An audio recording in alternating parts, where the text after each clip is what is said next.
तो हर सतावेला, निंदिया उड़ावेला, दिलवा के हर धड़कन तोहरे नाम गावेला।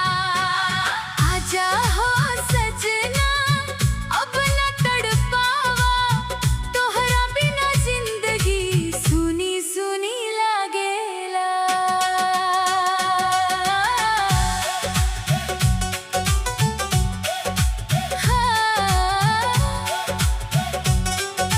चांदनी रात में तो हर चेहरा नजर आवे, भींजल अखियन से तोहर ना पुकारे।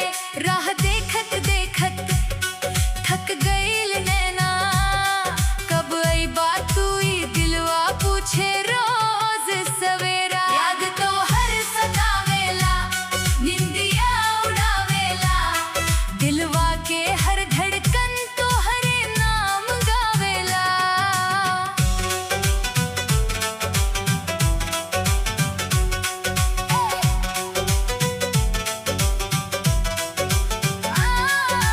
फोनवा के घंटी सुनी दिल धड़क जाला, लागे तू बोलबू तो मुस्कान आ जाला। सांस सांस में बसल बाड़ू तू ही सजना, तोहरे बिना हर खुशी अधूरी लागेला। याद तो हर सतावेला, निंदिया उड़ावेला, दिलवा के हर धड़कन तोहरे नाम गावेला।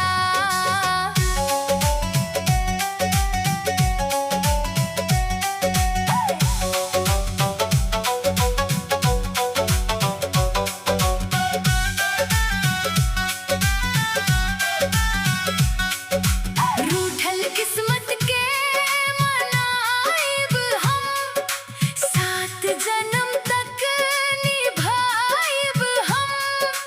दूरी चाहे लाख हो जा, तोहरा से प्यार ना कम होई।